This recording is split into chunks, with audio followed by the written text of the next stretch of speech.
He grew up in a village in Ukraine.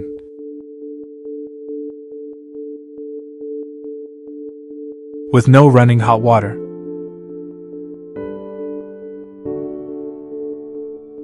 His mother swept floors.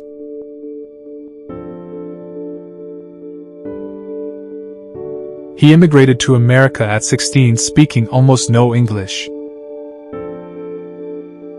At 23, he applied to work at a massive social media company. They rejected him.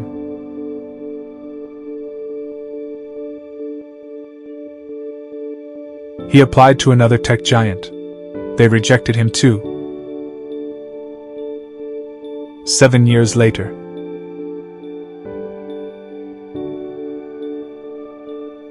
The very same company bought his company for a fortune. The largest acquisition of a venture-backed company in history. His name is Koum.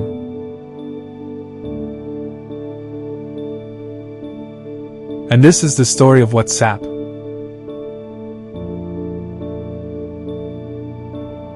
Koum was born in 1976 in a small village outside Kiev, Ukraine, then part of the Soviet Union.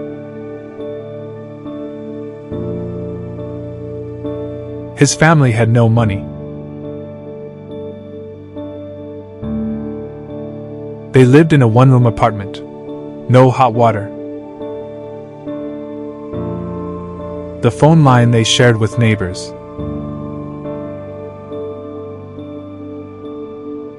was tapped by the government.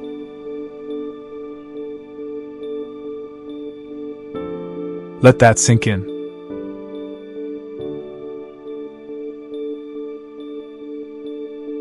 The man who built the world's most used messaging app grew up in a country where the government listened to every phone call. His mother was a housewife. His father did construction. There was no tech industry, no mentors, no entrepreneurial ecosystem, just poverty and surveillance.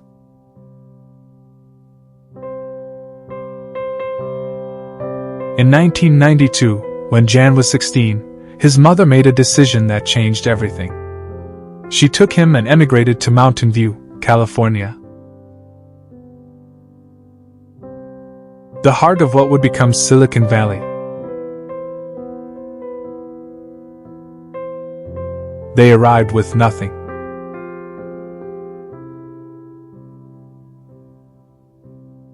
They lived on food stamps.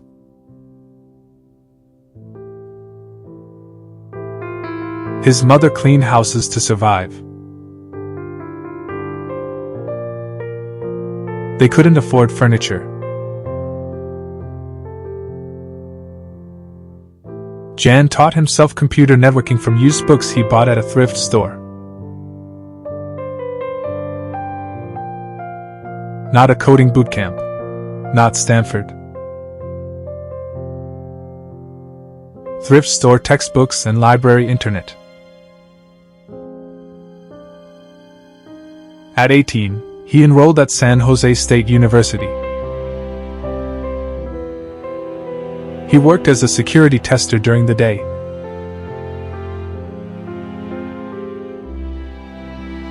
And studied at night.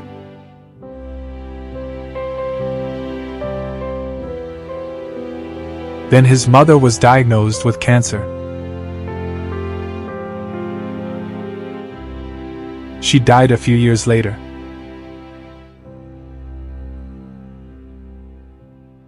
His father had already passed away in Ukraine before they emigrated.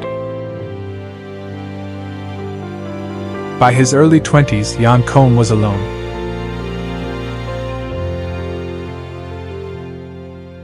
An orphan.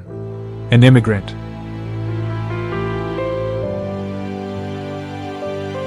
Surviving on skills he taught himself.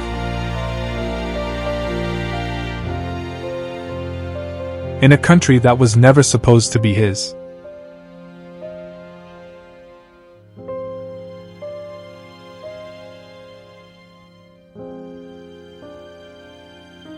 He got a job as an infrastructure engineer at a major search engine. Stayed 9 years.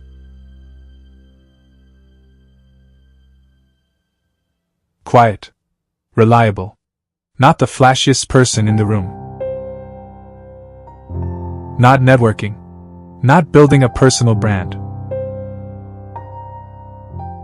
Just working.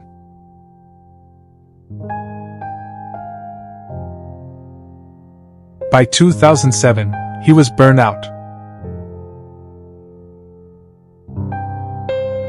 He left his job and traveled through South America. Came back broke.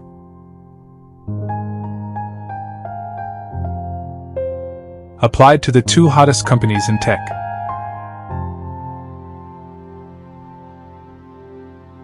They rejected him.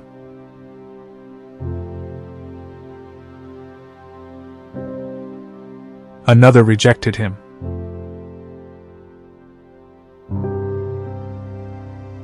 He wrote about it years later, said it was a great outcome. But in the moment? In 2009? He was 33, unemployed, had no family. And the 2 companies he admired most said no. Most people's story ends here. They take another corporate job. They tell themselves the dream is dead.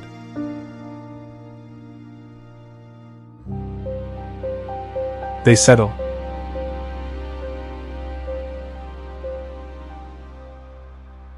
Jan chose the other path.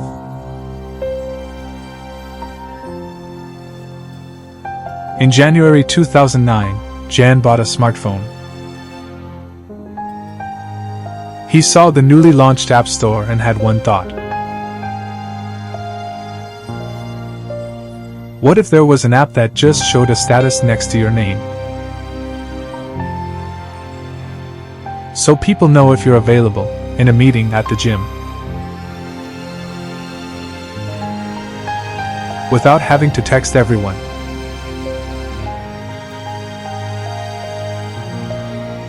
That's it.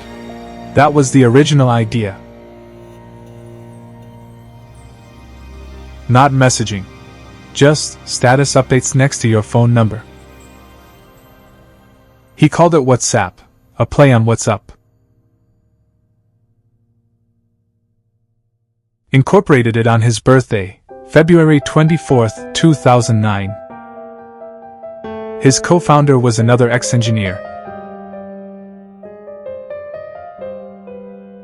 who'd also been rejected by the same giant tech companies. 2 rejects. Building in a coffee shop. With savings running out.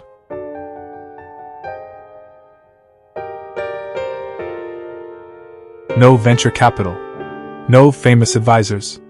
No high-level connections.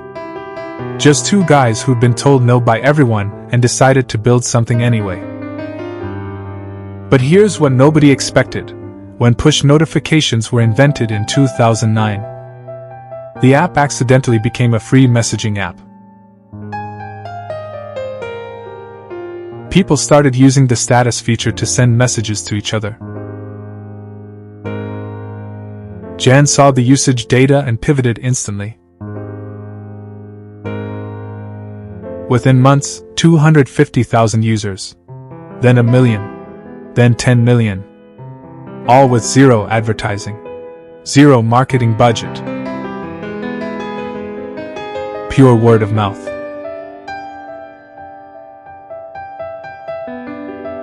Here's what made them different from every other messaging app. And this is the lesson most entrepreneurs miss. Jan was obsessed with simplicity. Pathologically obsessed. No ads. Ever.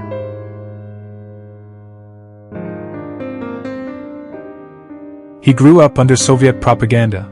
He hated advertising with a visceral, personal fury. He saw ads as manipulation. He refused to put a single ad in the app, even when investors pressured him. His desk had a note: no ads, no games, no gimmicks, no bloated features, no social feed, just messages, delivered fast, end-to-end encrypted, private. He charged $1 per year after the first year free. That's it. That was the business model. In an era where every app was trying to harvest your data. Jen said, "We're not going to sell your information. We're going to charge you $1 and leave you alone." People loved it. By 2013, the app had 400 million active users, with just 55 employees. Let me say that again, 55 employees serving 400 million people. That's a ratio so absurd it broke every rule of scaling a tech company.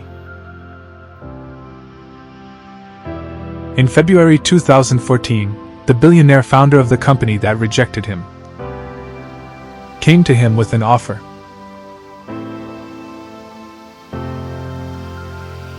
$19 billion, cash and stock, for the whole company. $19 billion.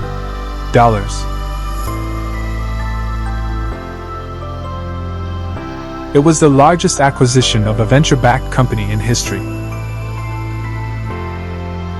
More than any other platform before it.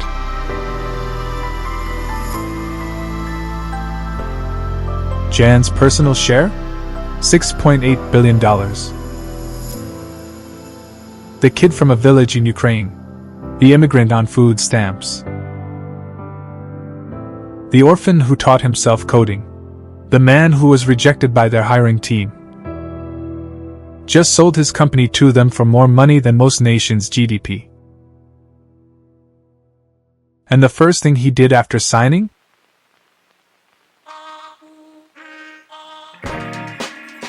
He drove to the food stamps office where he used to collect welfare checks with his mother.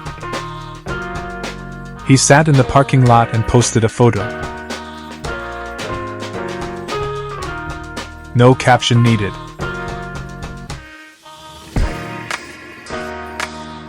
So what do you take from this?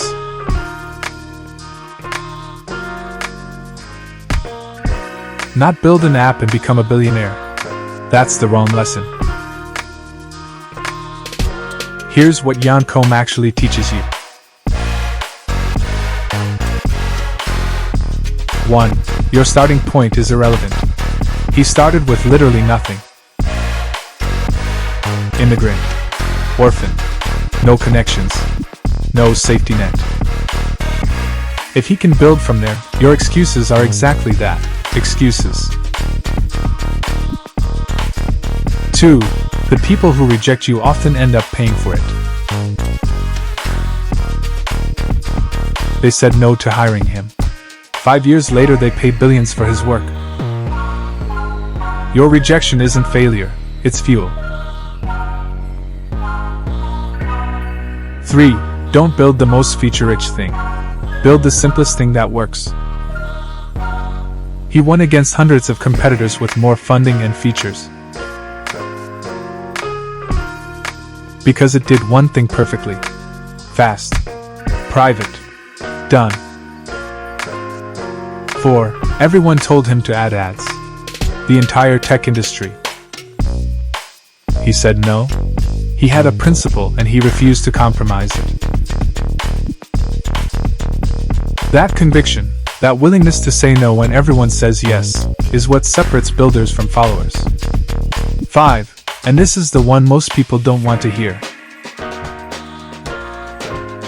Nobody saw the 9 years at his old job. Nobody saw the rejections. The food stamps. The world saw the billion-dollar headline. But the headline was built in silence. In years nobody was watching. Koum went from food stamps to billions. Not because he was smarter than you. Not because he got lucky. Because he kept building when everyone, including the universe itself, told him to stop. The grind is not glamorous. It's not motivational quotes. It's years of invisible work that no one acknowledges until the results are undeniable. Subscribe to the Grind Vault. Next time, the woman who was fired went bankrupt and built a $1 billion brand from her kitchen table.